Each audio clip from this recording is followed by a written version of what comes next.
और चांदी में तेजी और तेजी के पीछे के ट्रिगर पॉइंट्स जो हैं वो अब हम देख रहे हैं। मोमेंटम वाइज कामकाज होता दिखेगा, ये कहना है हमारे एक्सपर्ट नवनीत का।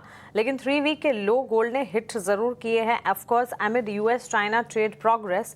सो अनसर्टनिटीज वहां से देखने को मिल सकती है। लेकिन नितिन, आपकी राय क्या होगी गोल्ड और सिल्वर पर इस वक्त जो सेंटिमेंट्स डेवलप होते हुए दिख रहे हैं both global as well as domestic markets में, किस तरह के सेंटिमेंट्स आपके हिसाब से हैं ये? नमस्कार मानसी जी। सबसे पहले तो सभी दर्शकों को और आपकी पूरी टीम को और आपको फेस्टिवल सीजन की हार्दिक शुभकामनाएं। देखिए, किसी भी हेल्दी रन के लिए कहा जाता है कि 2 स्टेप फॉरवर्ड 1 स्टेप बैकवर्ड। और जिस समय हमने देखा कि गोल्ड और मेजरली सिल्वर की जिस समय दिवाली के पहले शॉर्ट सप्लाई चल रही थी, तो जिनका भी पोजीशन जो सप्लाई जो उनके कमिटमेंट थे, उन लोगों ने क्या किया, जब उनको फिजिकल माल नहीं मिला तो उन्होंने कॉमेक्स के ऊपर जो है या शंघाई के ऊपर एक्सचेंजेस के ऊपर जिसके पास जो भी एक्सेस था उसने वहां पे वो बाइंग करी। और इसलिए हमने देखा कि दिवाली के पहले इरेशनली भाव जो है वो 54 सेंट के पास या 1,65,000 एमसीएक्स में चांदी को पहुंचते हुए देखा। लेकिन जैसे ही ये सप्लाई नॉर्मल हुई और कॉमेक्स से हमने देखा कि 40 मिलियन ऑन्सेस जो है वो लंदन की तरफ शिफ्ट किए, तो लोगों ने अपनी पोजीशंस जो है वो कट करनी शुरू कर दी। और वही पोजीशंस जो है वो कट होने की वजह से बाजार नीचे आया। और जो लो जिनका रिस्क एपेटाइट कम था और उनका भी एक हमने देखा कि उनकी पोजीशंस कट हुई और इस वजह से हमने एक ब्लड बाथ आते हुए गोल्ड सिल्वर में देखा। लेकिन जहां तक ओवरऑल लॉन्ग टर्म की बात करें, मुझे लगता है कि बाजार अभी भी तेज है। और रात को फेड के जो है मीटिंग्स है उसमें उनके डिसीजंस आने वाले हैं। मानसी जी, पिछले 2 जो बड़े रनअप हुए हैं गोल्ड में, चाहे वो पिछली 10 हफ्ते की तेजी हो या उसके पहले की तेजी हो जब $2600 से आई थी, ये दोनों ही पॉवेल्स के स्टेटमेंट के बाद ही हमने देखा कि गोल्ड में 15% 20% की तेजी बनी थी।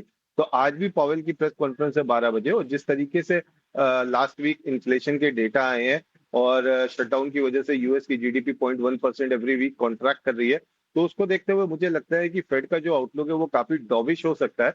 और इस डॉविश आउटलुक की वजह से आने वाले समय में हम एक अच्छी तेजी आते हुए देखेंगे। मानसी जी। बिल्कुल नितिन जी, ये बहुत ही इम्पैक्टफुल आपने बात बताई। और यस, पावल जेरोम पावल की तरफ से जो कॉन्फ्रेंस के टेक अवेज है इस पर फोकस भी रहेगा। इंटरेस्ट रेट डिसीजन से ठीक पहले प्रेशस मेटल्स और साथ साथ एनर्जी इम्पैक्ट पर भी लगातार फोकस है ज़रूर। बहरहाल सोने चांदी की कीमतों की ही अगर बात करें तो हल्की गिरावट फिलहाल घरेलू बाजार में एमसीएक्स पर 1,19,400 के करीब दाम पहुंचते हुए कीमतों में ऑलमोस्ट 200 रुपीज़ की गिरावट देखने को मिली है। कॉमिक्स पर $4,000 के करीब दाम पहुंचे हैं। वहीं यहाँ पर भी गिरावट है। चांदी की अगर बात करें 1,45,000 के करीब पहुंचते हुए दाम, 600 रुपए तक की तेजी। तो गोल्ड सिल्वर में इन कंपैरिजन सिल्वर एटलीस्ट यहाँ पर बेटर प्लेस्ड, यहाँ पर मजबूती की चाल यहाँ नजर आ रही है। कॉमिक्स पर $47 के ऊपर दाम और करीब आधे % की तेजी पर सिल्वर का वायदा ट्रेड करता हुआ। आपसे भी दिनेश जानना चाहेंगे, प्रेशियस मेटल में कोई टेक बनता है? जी बिल्कुल। कल के सत्र में हम देखा था एक तेज गिरावट हमने आते हुए देखी है। नीचे स्तर पे करीब करीब 1,18,000 के नीचे गोल्ड आ चुका था और 1,40,000 के नीचे सिल्वर आ चुका था। वहां से एक शार्प रिकवरी, एक बाउंस बैक हमने देखने मिला है और गोल्ड जो है दोबारा 1,20,000 के आसपास सस्टेन कर रहा है और सिल्वर 1,45,000 के आसपास सस्टेन कर रही है। मुझे लगता है कल की जो सेलिंग है, follow through selling evening session में दोबारा उभर कर आएगी। आई थिंक जो नीचे से पुल बैक आना था, एक रिलीफ रैली जो आनी थी वो आ चुकी है। सिल्वर जो है ऊपर के लेवल पर करीब करीब 1,45,750 के आसपास मेरे हिसाब से एक शॉर्ट सेल किया जा सकता है।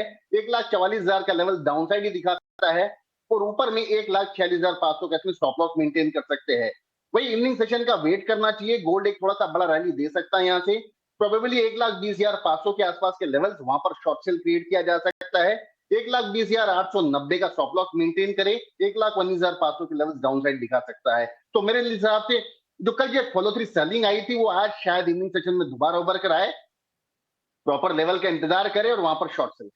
Absolutely, thanks for that take, Dinesh. और ऑफ कोर्स हम देख रहे हैं गोल्ड सिल्वर में जिस तरह के सेंटिमेंट्स है तीनों एक्सपर्ट्स की तरफ से एक राय और टारगेट स्टॉप लॉसेस के साथ उनकी स्ट्रैटेजी जो है आपकी स्क्रीन पर आप रिफ्लेक्ट होते हुए देख रहे हैं।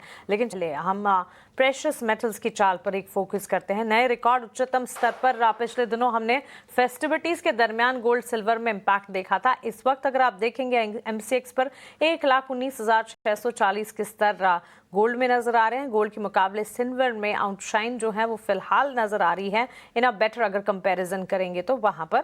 लेकिन हाँ, वो जो रिकॉर्ड स्तरों का सिलसिला था वो तो थमा है। 1,44,997 के स्तर पर सिल्वर। शुरुआत नवनीत आपसे करना चाहूंगी। गुड मॉर्निंग, बताएं कैसे देख रहे हैं प्रेशियस मेटल्स की चाल को आप? वेल काफ़ी दिनों के उठा-पटक के बाद ऐसा लग रहा है कि गोल्ड और सिल्वर दोनों ही प्राइस में थोड़ी बहुत एक स्टेबिलिटी देखने मिल सकती है और मुझे लग रहा है कि अगले 1-2 सेशन में एक रिबाउंड की पॉसिबिलिटी हो सकती है। कल हमने ब्रीफली $3,900 के नीचे गोल्ड को ट्रेड होते हुए देखा और वहाँ से ठीक-ठाक रिबाउंड या पॉजिटिविटी हमें देखने मिल रही है। ओवरऑल मोमेंटम अभी भी कुछ खास बदला नहीं है, प्रॉफिट टेकिंग ही कहूँगा ये जो गिरावट हम देख रहे हैं रिबाउंड को प्ले करना चाहिए। गोल्ड में बाइंग की रणनीति बनानी चाहिए, 1,19,500 के आसपास बाइंग की स्ट्रेटजी बनाइए, 1,18,700 स्टॉप लॉस रहेगा, वापस 1,20,500 तक के लेवल आपको ऊपर में देखने मिल सकते हैं। ऑल राइट, तो चलिए ये एक राय इस वक्त प्रेशियस मेटल्स की चाल पर फिलहाल बनती हुई मिल रही है नवनीत की तरफ से।